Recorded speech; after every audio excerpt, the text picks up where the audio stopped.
नमस्कार दोस्तों, मैं एक बार फिर से आपका अपने YouTube चैनल राजस्थान रिबाता पर आपका हार्दिक स्वागत करता हूं।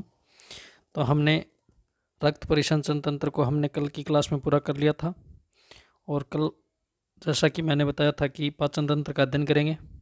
तो आज का टॉपिक क्या रहेगा? पाचन तंत्र। आज का टॉपिक क्या रहेगा? पाचन तंत्र।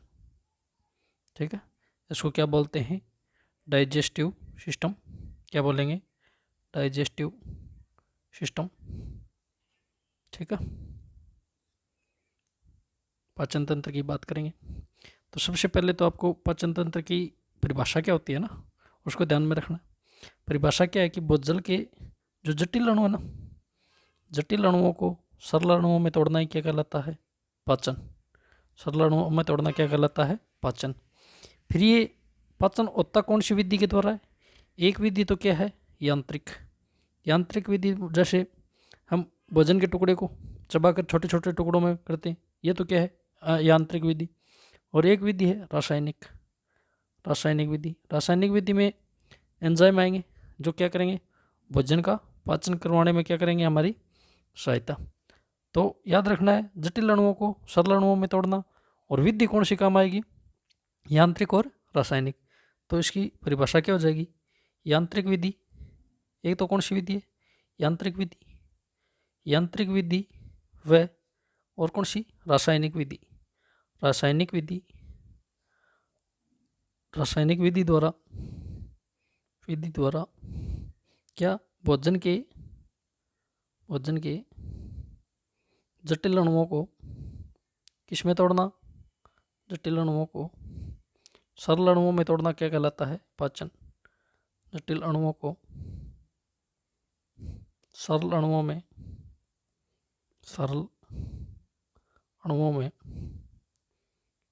तोड़ना क्या कहलाता है? पाचन। पाचन कहलाता है। पाचन कहलाता है। ठीक है, तो परिभाषा याद रखनी है। ये दो नाम याद रखने, कौन सी विधि? एक तो यांत्रिक और एक कौन सी? रासायनिक। फिर पाचन में हमको पढ़ना क्या क्या है, मैं एक बार लिख देता हूँ। पाचन में हमें क्या क्या पढ़ना है? जैसे पाचन तंत्र है, इसमें क्या क्या पढ़ेंगे? पाचन तंत्र में एक तो पढ़ेंगे हम आहार नाल, और दूसरी क्या पढ़ेंगे? जो पाचक ग्रंथि है ना, वो पढ़ेंगे। एक तो पढ़ेंगे हम आहार नाल को। क्या पढ़ेंगे? आहार नाल को। ठीक है, और एक क्या पढ़ेंगे? पाचक ग्रंथियां पढ़ेंगे। आहार नाल की लंबाई पूछ सकता है आपको। आहार नाल की लंबाई कितनी होती है? लंबाई होती है इसकी 8 से 10 मीटर। सेंटीमीटर नहीं है, मीटर है। 8 से 10 मीटर। जो हमारी 10th तक की किताबें ना, उनमें 10 मीटर मान रखा है ना। 8 से 10 मीटर होती है। और फिट में पूछ सकता है तो 32 से 33 फीट लंबी होती है। ठीक है, फिर आहार नाल के भाग हैं कुछ, उनको सबको पढ़ना है। आहार नाल का प्रथम भाग कौन सा होता है? कहाँ से शुरू होती है? मुख से।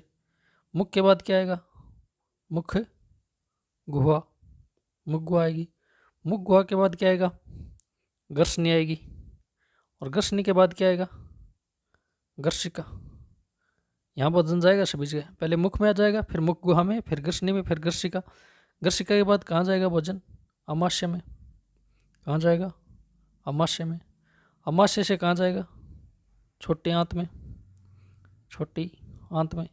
और छोटी आंत से बड़ी आंत में। बड़ी आंत में।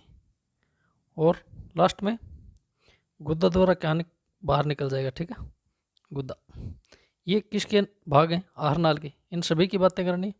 ठीक है, और पाचक ग्रंथियाँ जो भोजन को पचाने में काम आएंगी वो कौन सी हैं? एक तो है लार ग्रंथि। लार ग्रंथि। दूसरी कौन सी है? जठर ग्रंथि। जठर ग्रंथि। ठीक है, तीसरी कौन सी है? यकृत ग्रंथि। यकृत ग्रंथि। इन ग्रंथियों से क्या निकलेंगे? एंजाइम निकलेंगे जो भोजन के पाचन में सहायक होंगे। और क्या होगी? चौथी अग्नाशय ग्रंथि। अग्नाशय ग्रंथि। मतलब आहार नाल और इन ग्रंथियों को पढ़ लेंगे तो हमारा क्या हो जाएगा? पाचन पूरा। तो हम शुरू करते हैं आहार नाल से। 1 नंबर से शुरू करते हैं। मुख और मुख गुहा, ये एक दोनों साथ में ही पढ़ लेना। मुख में तो कुछ नहीं आएगा, छोटे से भाग है, मुख व मुख गुहा, एक साथ पढ़ा रहा हूँ। मुख गुहा, मुख गुहा। मुख में तो कौन आएगा, सिर्फ हमारा होठ आएंगे, और होठ के आगे क्या शुरू हो जाएगा, जैसे ये कोई मानव है, ठीक है, इसके जो लिप्स है ना, होठ, वो तो क्या है, मुख गुहा, ओ आकार के होते हैं, ठीक है। और इसके बाद जो अंदर का भाग है ना, ये क्या कहलाएगा, मुख गुहा। तो मुख में तो एक ही बात याद रखनी है, क्या बात याद रखोगे, आहार नाल का प्रथम भाग कौन है, मुख, ठीक है। और एक याद रखनी है, ओठों के अंदर की दिशा में एक ग्रंथि पाई जाती है, उस ग्रंथि का नाम क्या है, शिरस, ठीक है। तो एक ही बात याद रखनी है, क्या याद रखना है, आहार नाल का प्रथम भाग कौन है, आहार नाल का प्रथम मतलब कहाँ से शुरू होती है, प्रथम भाग कौन है, मुख, कौन है, मुख। एक ओठों पर के अंदर की दिशा में कौन सी ग्रंथि पाई जाती है, ओठों के अंदर कौन सी ग्रंथि पाई जाती है, कौन सी ग्रंथि होती है, शीरस ग्रंथि। कौन सी ग्रंथि होती है, शीरस ग्रंथि, ठीक है। फिर हम मुख में इतनी बातें याद रखनी दो ही, फिर मुख गुहा की बात करते हैं, ठीक है। ये कोई मानव है, मानव होगा, ठीक है। मानव के मुख गुहा में क्या कहेगा, ऊपरी भाग है, और क्या है, ऊपरी भाग, जैसे तालू बोलते हैं ना आप, तालू, ये क्या है, मुख गुहा का ऊपरी भाग है। ये आगे आगे से तो क्या होता है, कठोर, क्या होगा, हार्ड, और पीछे से क्या होगा, सॉफ्ट होगा, सॉफ्ट। ये ऊपरी भाग को क्या बोलते हैं, तालू, या क्या बोलते हैं, प्लेट, प्लेट, या इसको क्या बोलते हैं, तालू। ये आगे से तो क्या होगा, कठोर, और पीछे से क्या होगा, सॉफ्ट। आगे कठोर क्यों होता है, क्योंकि इसमें हार्ड पाए जाते हैं, बोले तो अस्थियाँ पाई जाती हैं, 2 अस्थियाँ पाई जाती हैं, एक का नाम है मेघजिला, अस्थि का नाम क्या है, मेघजिला, और दूसरी ग्रंथि का नाम क्या है, पेलेटाइन, पेलेटाइन, ठीक है।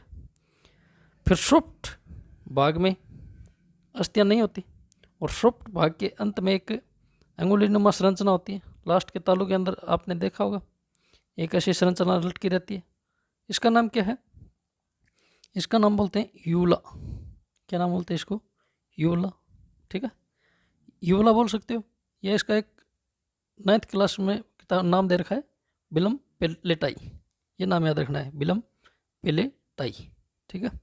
ये अंगुलीनुमा संरचना है, इसका कार्य क्या है, ये भोजन को कहाँ नहीं जाने देती, नसा मार्ग में नहीं जाने देती, कहाँ नहीं जाने देती, नसा मार्ग में जाने से रोकती है, ठीक है। श्वसन नली में नहीं रोकती, नसा मार्ग में, ठीक है। कहाँ से जाने से रोकेगी, नसा मार्ग में।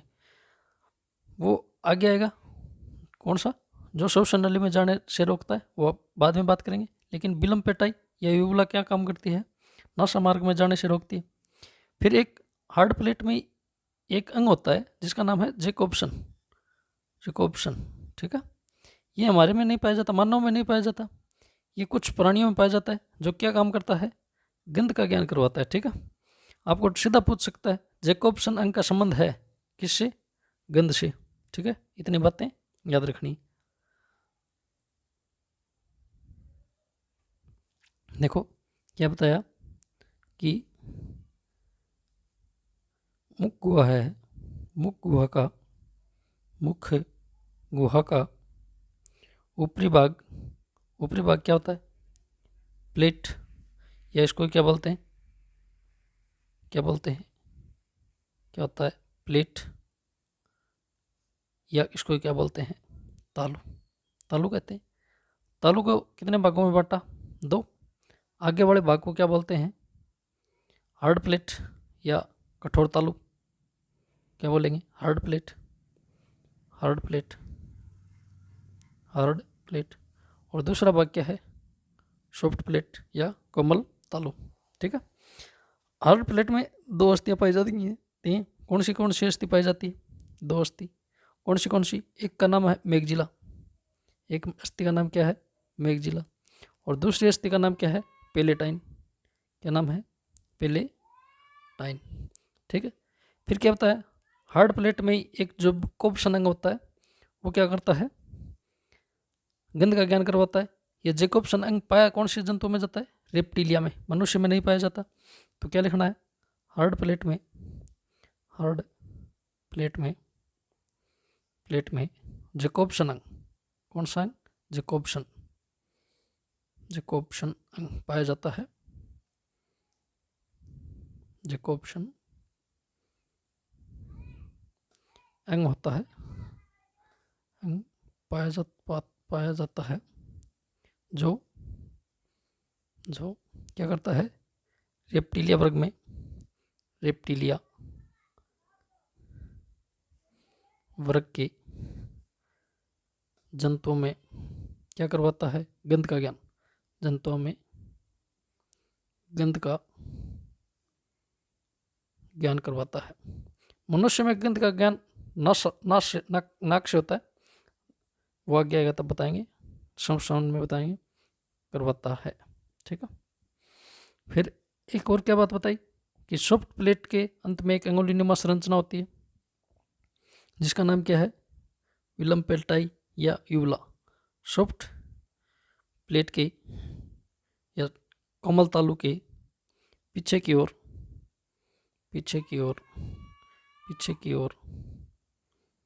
एक अंगुलीनुमा संरचना होती है, अंगुलीनुमा संरचना होती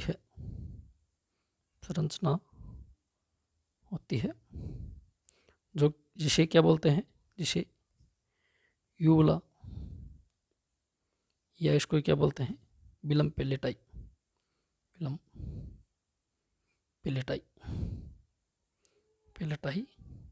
कहते हैं। ठीक है, और इसका काम क्या है, ये भोजन को नशा मार्ग में जाने से क्या करेगी, रोकेगी। तो ये नाम याद रखना है। ठीक है, फिर और मुख गुहा में क्या क्या होगा, दांत होंगे, जीभ होगी, और मुख गुहा में क्या होगा, लार ग्रंथियाँ भी कहाँ पाएंगी, मुख गुहा में पाएंगी। ठीक है, तो इनको और पढ़ना पड़ेगा। तो सबसे पहले हम दांत की बात करते हैं, दांत। ठीक है, दांत की बात करते हैं, दांत दांत का अध्ययन क्या कहलाता है, ओडेंटोलॉजी। एक तो अध्ययन, स्टडी क्या कहलाती है, अध्ययन, ओडेंटोलॉजी। दांत का अध्ययन क्या कहलाता है, एडेंटोलॉजी। दांत की उत्पत्ति कहाँ से होती है, दांत की उत्पत्ति भ्रूण की कौन सी परत से होगी। याद है कि भ्रूण की 3 परतें बताई थी, भ्रूण की परत बताई थी 3, कौन सी, अंदर एंडोड्रम, फिर मेजोड्रम, और बाइल पार से कौन सी परत होती है, एक्टोड्रम। तो ये इसकी उत्पत्ति कौन सी परत से होगी, एक्टोड्रम और मेजोड्रम दोनों से होगी। तो इसको बोल सकते हो आप एक्टोमीजोड्रम से। ठीक है, एक्टोमीजोड्रम से होती है। दांत की उत्पत्ति कौन सी परत से होती है, एक तो बीच वाली और एक बाहर वाली। बीच वाले का नाम क्या है, मिजो, और बाहर वाले का नाम क्या है, एक्टो। तो उत्पत्ति कहाँ से होगी, एक्टोमीजोड्रम से। फिर पूछेगा आपको दांत में प्रोटीन कौन सी होती है, दांत में प्रोटीन कौन सी होती है, ओशिन प्रोटीन होती है। कौन सी प्रोटीन होती है, ओशिन। फिर मनुष्य में दांत कितने होते हैं, मनुष्य में दांत कितने होते हैं, आपको सीधा पूछे 32 ही बताना है। ठीक है, 32। फिर इस 32 में से स्थायी दांत कितने होते हैं, स्थायी दांत को मैं क्या बोल सकता हूँ, एक बार दंती का मतलब क्या हुआ, जो दांत जीवन में एक बार आते हैं वो कितने होते हैं, फिर 32 में से। और अस्थायी दांत कितने होते हैं, अस्थायी को मैं बोल सकता हूँ द्विबार, जो 2 बार आते हैं, द्विबार दंती। और इसको मैं क्या बोल सकता हूँ, बच्चों के दांत। इसको मैं क्या बोल सकता हूँ, दूध के दांत। ये कितने होते हैं बच्चों में, और दूध के दांत कितने होते हैं, 20। तो स्थायी दांत कितने होते हैं, 12। जो एक बार आते हैं वो तो 12 दांत है, जो 2 बार आते हैं या अस्थायी दांत बोल सकते हो, बच्चों के दांत बोल सकते हो, दूध के दांत बोल सकते हो, वो कितने होते हैं, 20। फिर एक बात याद रखना, नोट याद क्या रखोगे, कुछ जंतु ऐसे होते हैं जिनमें 2 से भी ज़्यादा बार दांत आते हैं, जिसको क्या बोलते हैं? बहुबार दंती। बहुबार दंती का मतलब क्या हुआ? जिनके जीवन में दांत आते रहते हैं, फिर टूट जाते हैं, फिर आते हैं, फिर टूट जाते हैं। तो ये दांत किस में पाए जाते हैं? एक तो मेंढक में व मछली में। मेंढक मछली में 2 से ज़्यादा बार दांत आते हैं, इसलिए इसको क्या बोलते हैं? बहुबार दंती। लेकिन मानव में तो कितनी बार आ सकते हैं? या तो एक बार आएंगे या दो बार आएंगे। 2 बार आएंगे, 2 बार आएंगे, उनको क्या बोलेंगे? कितने होते हैं? 20। उनको क्या बोलते हैं? बच्चों दूध के दांत, बच्चों के दांत और अस्थायी दांत। स्थायी जो एक बार आते हैं वो उनकी संख्या कितनी है? 12। टोटल पूछ ले तो कितने आएंगे? होते हैं 32। ठीक है। फिर मैं आपको पूछ लूँ, दांतों के प्रकार पढ़ रहे हैं, पूछ लूँ जबड़े की स्थिति के आधार पर दांत के प्रकार। ठीक है, जबड़े की स्थिति के आधार पर दांत कितने प्रकार के होते हैं? मुख्य रूप से 2 प्रकार के होते हैं। ठीक है, मुख्य रूप से कितने प्रकार के होते हैं? 2। एक तो है थिकोडेंट, जिसका नाम क्या है? थिकोडेंट। एक का नाम क्या है? एक्रोडेंट। ठीक है, एक्रोडेंट। इसका क्या मतलब हुआ? इसका मतलब हुआ हमारे दांत हैं, ये हमारा कोई दांत है, ठीक है, ये नीचे जबड़ा है। अगर हमारे दांत के जबड़े की हड्डी से अंदर तक पल्प गुहा तक जुड़े हुए हैं तो उसको तो क्या बोलते हैं? थिकोडेंट। और जो जबड़े के हड्डी के अंदर नहीं धसे होते हैं, ओनली मसूड़ों में तक होते हैं, उनको क्या बोलते हैं? एक्रोडेंट। ठीक है, तो मनुष्य में तो कौन से पाए जाएंगे? थिकोडेंट। और एक्रोडेंट किस में पाए जाएंगे? ये आपको पूछ सकता है। थिकोडेंट तो किस में पाए जाते हैं? मनुष्य में। ठीक है, और एक्रोडेंट में किस में पाए जाएंगे? मेंढक में। तो आपको पूछेगा मेंढक में दांत होते हैं एक्रोडेंट, अस्थाई, बहुबारदंती, द्विबारदंती। तो कौन से होते हैं? एक तो एक्रोडेंट और बहुबारदंती। मनुष्य में दांत होते हैं एक बारदंती, द्विबारदंती और थिकोडेंट। ठीक है, इसमें एक तीसरा प्रकार और है, वो यार और रख लेना। वो क्या है? प्लूरोडेंट। प्लूरोडेंट ये किस में पाया जाता है? रेप्टिलिया में।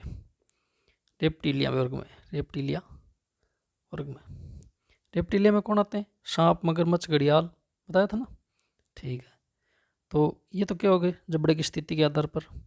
फिर एक प्रकार है संरचना व कार्य के आधार पर। संरचना व कार्य के आधार पर। कार्य के आधार पर कितने प्रकार के दांत होते हैं? 2 प्रकार के। कौन से? एक तो होते हैं समदंती और एक क्या होते हैं? विषमदंती। एक का तो नाम है समदंती और एक का नाम है विषमदंती। विषमदंती, इनको इंग्लिश में याद रखना। समदंती को तो क्या बोलते हैं? होमोडेंट। क्या बोलते हैं? होमोडेंट। ठीक है, और विषमदंती को क्या बोलते हैं? एट्रोडेंट। ठीक है, समदंती का मतलब क्या हुआ? जिसके दांत सभी एक समान होते हैं और उनका कार्य भी एक ही होता है। और विषमदंती का मतलब हुआ जिसमें एक से अधिक प्रकार के दांत पाए जाते हैं, वो क्या होते हैं? विषमदंती। तो मनुष्य में समदंती है, विषमदंती। हमारे आपने सुना 4 प्रकार के दांत हैं और चारों का कार्य भी अलग अलग है। तो मनुष्य तो किस में आएगा? विषमदंती में। कौन आएगा? मनुष्य। और समदंती में कौन आएगा? मेंढक। कौन आएगा? मेंढक। ठीक है, तो आपको पूछ लेगा मेंढक में दांत हैं एक्रोडेंट, समदंती, थिकोडेंट, समदंती, विषमदंती, एक्रोडेंट और थिकोडेंट, विषमदंती। तो कौन से हो जाएंगे? एक्रोडेंट और समदंती। ऐसे मनुष्य में पूछ सकता है मनुष्य के दांत हैं, ऑप्शन में दिया थेकोडेंट, समदंती, थिकोडेंट, विषमदंती, एक्रोडेंट, समदंती, एक्रोडेंट, विषमदंती। तो कौन से हो जाएंगे? थिकोडेंट प्रकार के। थिकोडेंट का मतलब जो हड्डियों में घुसे हुए रहते हैं, और विषमदंती पाए जाएंगे। ठीक है, 4 प्रकार के दांत होते हैं, उनका चारों का अलग अलग काम है। तो कौन सा हो जाएगा मनुष्य में? एक तो क्या होंगे? एक थिकोडेंट होंगे और क्या होंगे? विषमदंती होंगे। एक बार भी आते हैं, एक बार दंती भी दांत होते हैं, 2 बार भी आते हैं तो द्विबार दंती भी होते हैं। तो अब मनुष्य के दांत पड़ने कितने प्रकार के होते हैं? मनुष्य में कितने प्रकार के दांत पाए जाते हैं? 4 प्रकार के। मनुष्य में कितने प्रकार के दांत होते हैं? 4 प्रकार के दांत होते हैं। 4 प्रकार के दांत होते हैं। 4 प्रकार के दांत होते हैं। ठीक है, 4 प्रकार के दांत कौन से होते हैं? एक का नाम है इंसाइजर, दूसरा कौन है? कैनाइन, तीसरा कौन है? प्रीमोलर, और चौथा क्या है? मोलर। ठीक है, 4 प्रकार के दांत होते हैं। कौन से? एक है इंसाइजर, इसको इंग्लिश में याद रखना, हिंदी में लिख के दे देगा, हिंदी में ऐसे लिख देगा इंसाइजर। ठीक है, इंसाइजर। इंसाइजर को क्या बोलते हैं? कर्तनक, कृतनक, कर्तनक। दूसरे क्या होते हैं? कैनाइन, कैनाइन, हिंदी में लिख दिया कैनाइन को। ये कौन से होते हैं? रदनक। एक क्या होते हैं? Premolar, premolar. और एक क्या होते हैं? Molar, molar, molar. और क्या है? प्रीमोलर। प्रीमोलर को तो हिंदी में क्या बोलते हैं? चौवर्णक, अग्र चौवर्णक। और मोलर को क्या बोलेंगे? चौवर्णक। क्या है? प्रीमोलर।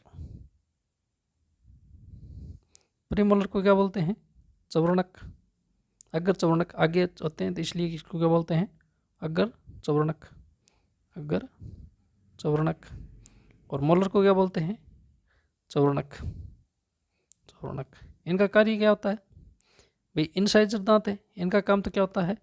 काटने का, किसी वस्तु को काटने का कार्य। और कैनाइन का काम क्या होता है? चीरने फाड़ने का, चीरने फाड़ने का। ठीक है, और प्रीमोलर और मोलर का काम क्या होता है?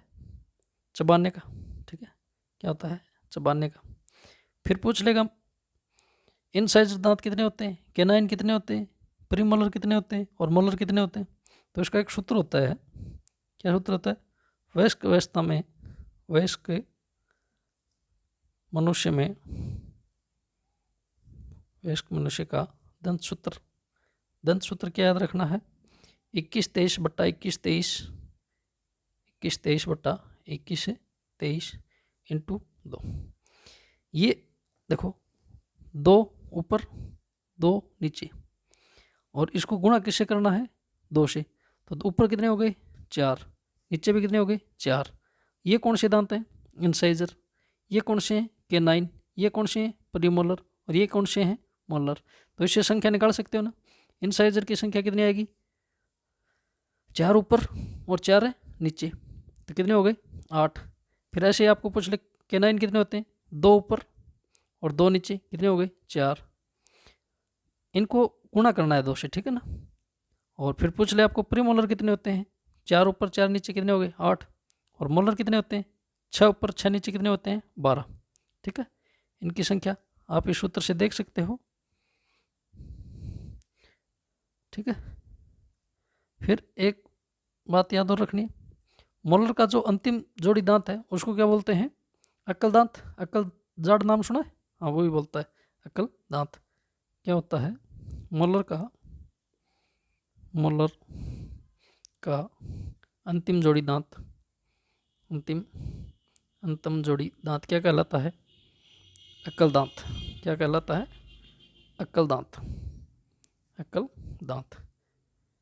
अक्कल दांत नाम नहीं मिले तो क्या इसको क्या बोलते हैं? Wisdom teeth, wisdom teeth, wisdom teeth. ठीक है, और ये आज अवशेषी है, कोई काम नहीं आता। अगर नहीं भी आए तो काम चल जाता है। अवशेषी दांत है ये एक प्रकार का। ठीक है, इसका कोई काम नहीं होता। ये तो क्या हो गए? इनको जोड़ो, 8 4 12, 12 8 20 और 12 32। ये वयस्क 32 दांत हो गए। फिर आपको पूछ ले बच्चों में दंतों की संख्या का कितना कितना क्रम होता है? तो बच्चों में दंत सूत्र क्या होता है? बच्चों का दंत सूत्र, बच्चों का दंत सूत्र, बच्चों का दंत सूत्र क्या होता है? 21-0-2, 21-0-2 इंटू 2। भाई इंसाइजर तो कितने पाए जाएंगे? 8। कैनाइन भी कितने होंगे? 4। लेकिन प्रीमोलर दांत बच्चों में नहीं होते या दूध के दांत नहीं होते। और मोलर भी कितने पाए जाएंगे? 8। तो कितने हो गए टोटल? 20 हो गए। ठीक है, फिर याद क्या रखनी है कि बच्चों में कौन से दांत नहीं पाए जाते। तो क्या लिख सकते हैं? बच्चों में कौन से दांत नहीं होते? एक तो प्रीमोलर नहीं होते, प्रीमोलर व मोलर का अंतिम जोड़ी दांत नहीं होता, अंतिम जोड़ी दांत नहीं होते। ठीक है, या आपको इस बात को कैसे पूछ सकता है कि स्थायी दांत कौन से हैं? स्थायी दांत कौन से? यही तो है स्थायी दांत जो एक बार ही आते हैं मनुष्य में। स्थायी दांत कौन से हैं? स्थायी दांत भी यही हो जाएंगे। एक तो कौन से? प्रीमोलर और कौन से? मोलर का अंतिम जोड़ी। ये क्या है? स्थायी दांत हैं, या एक बार ही आते हैं। स्थायी मोलर का अंतिम जोड़ी ये केवल एक बार ही आते हैं। ठीक है, ये बच्चों में नहीं पाए जाते, वयस्क अवस्था में पाए जाते हैं जो बाद में आते हैं। फिर आपको पूछ लेगा जो हाथी के बाहर निकले हुए दांत होते हैं वो कौन से होते हैं? वो कौन से दांत होते हैं? इनसाइजर दांत होते हैं। कैनाइन मत कर देना, कैनाइन तो हाथी में पाए नहीं जाते। जो शाकाहारी जंतु है ना उसमें कैनाइन दांत नहीं होते हैं, मनुष्य में होते हैं। मनुष्य सर्वाहारी है इसलिए होते हैं। ठीक है, हाथी के बाहर निकले दांत कौन से होते हैं? इनसाइजर होते हैं। हाथी में बाहर निकले दांत कौन से होते हैं? इनसाइजर होते हैं। इनसाइजर की कौन सी जोड़ी? 2 जोड़ी पाए जाते हैं, तो दूसरी जोड़ी होती है। ठीक है, इनसाइजर की दूसरी जोड़ी। फिर आपको एक बात याद और क्या रखनी है? पक्षी हो गया, कछुआ हो गया,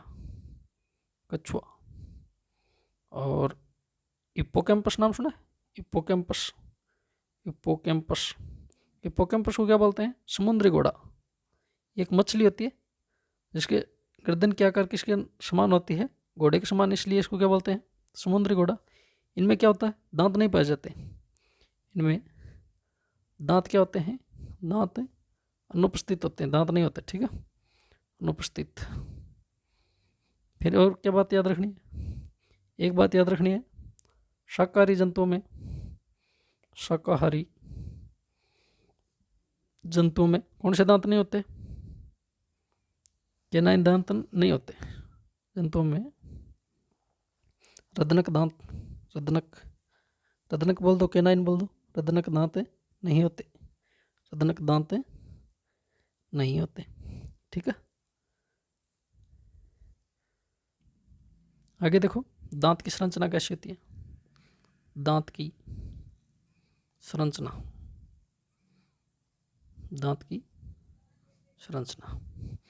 ये हमारा कोई दांत है।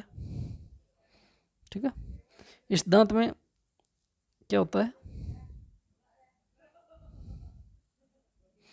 एक ऊपर परत होती है, इसको क्या बोलते हैं? इनेमल। जो हमारे दांत का बाहर का कवर होता है उसको किसका बना होता है? इनेमल का। किसका बना होता है? इनेमल का। ये जो भाग है ये क्या कहलाता है? डेंटिन। क्या कहलाता है? डेंटिन। ठीक है, मुख्य रूप से डेंटिन सर्वाधिक पाया जाता है दांत में। और जो ये अंदर का भाग है इसको क्या बोलते हैं? पल्प गुहा, पल्प कैविटी। क्या बोलते हैं? पल्प गुहा। ठीक है, और हमारे दांत में क्या आती है? रुधिर वाहिका आती है। क्या? रुधिर वाहिका भी आती है, और तंत्रिकाओं भी होती हैं सेंसिटिव। ये ऊपर का भाग है, इसको तो क्या बोलते हैं?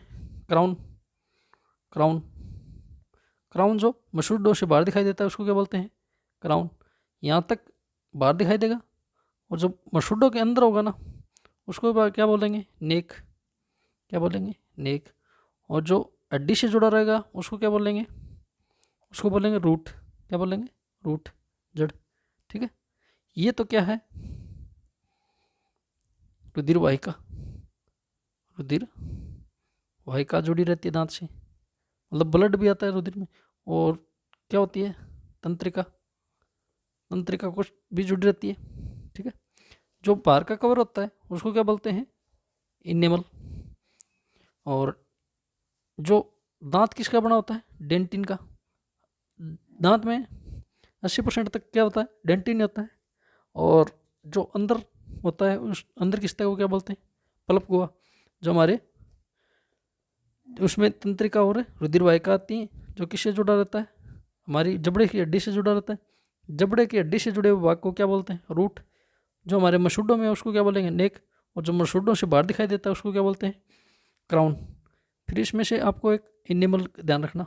इनेमल, इनेमल क्या होता है, एक तो शरीर का सबसे कठोरतम भाग क्या है, इनेमल। शरीर का सबसे कठोरतम भाग, कठोरतम पदार्थ बोल दो।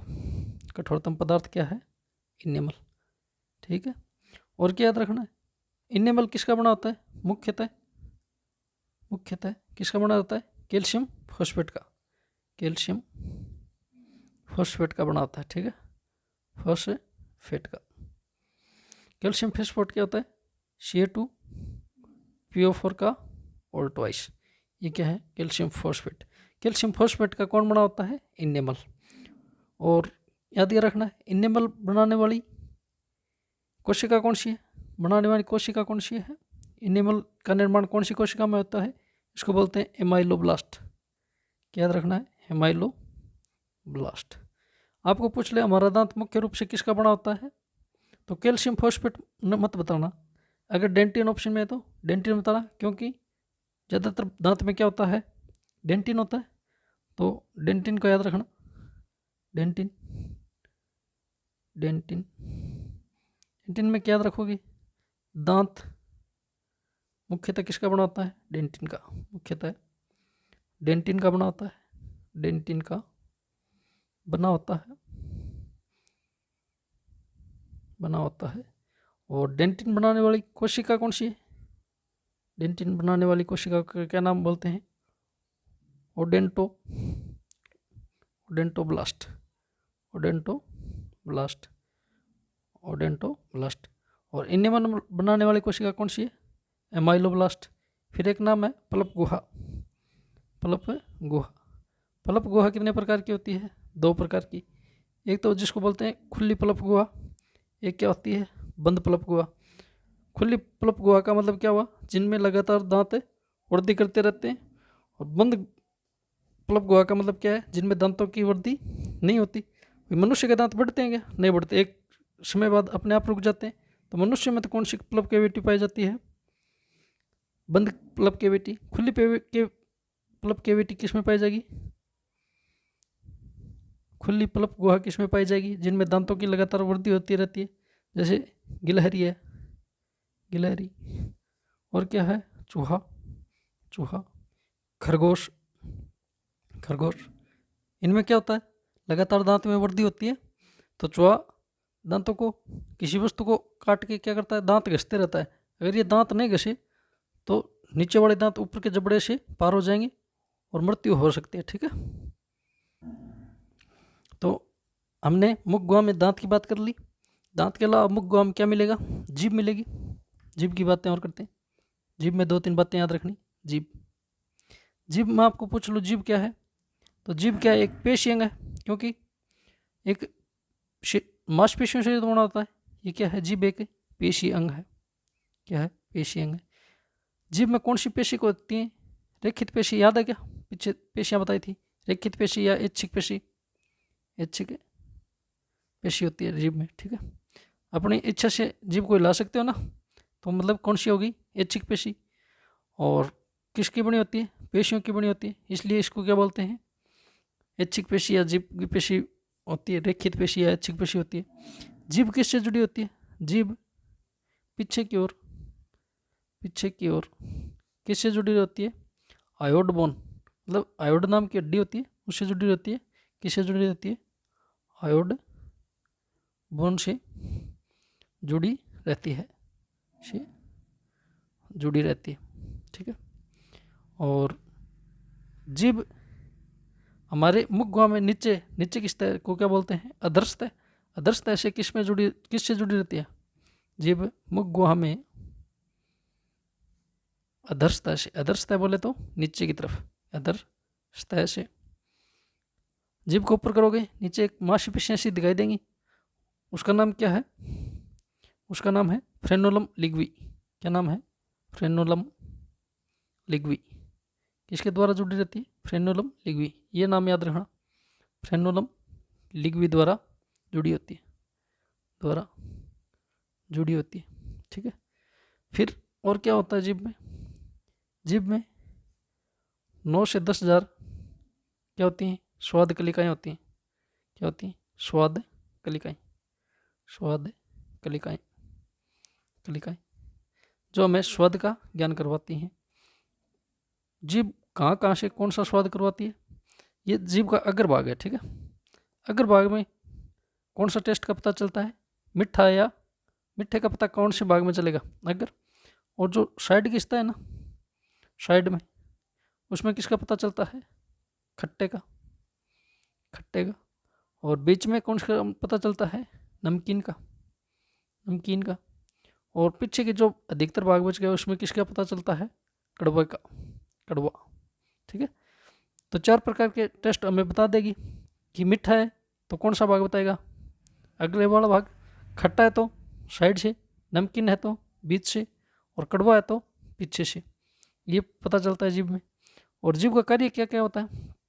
जीभ का कार्य एक तो क्या होती है? स्वाद में पता लगाने का, स्वाद का पता लगाना, पता लगाना। ठीक है, और क्या करती है? बोलने में भी सहायक है, बोलने में सहायक, बोलने में सहायक। और क्या करती है? पाचन में भी सहायक है ना, पाचन में सहायक, पाचन में सहायक। पाचन में सहायक कैसे? कि मुख गुहा में हमारे क्या खुलती हैं? लार ग्रंथियाँ। भोजन में लार मिलाने का काम कौन करती है? जीभ करती है। तो पाचन का ये एक भाग हो गया ना। कौन सा भाग हो गया ये पाचन का? ऊपर 2 विधि बताई थी, याद है क्या? यांत्रिक विधि हो गई ये, और रासायनिक विधि में लार रस में जो एंजाइम आएंगे वो हो गए। तो लार का भोजन में पाचन किसके माध्यम से होता है? जीभ के माध्यम से। तो पाचन में भी सहायक हो गई। पर एक बात याद रखना, कुत्ता होता है ना, कुत्ता, कुत्ते की जीभ क्या होती है? उसकी बॉडी टेम्परेचर को नियंत्रित रखने में सहायक होती है। ठीक है, कुत्ते की जीभ क्या करती है? उसका बॉडी टेम्परेचर नियंत्रित करती है। तो नोट लगा के लिखना, नोट।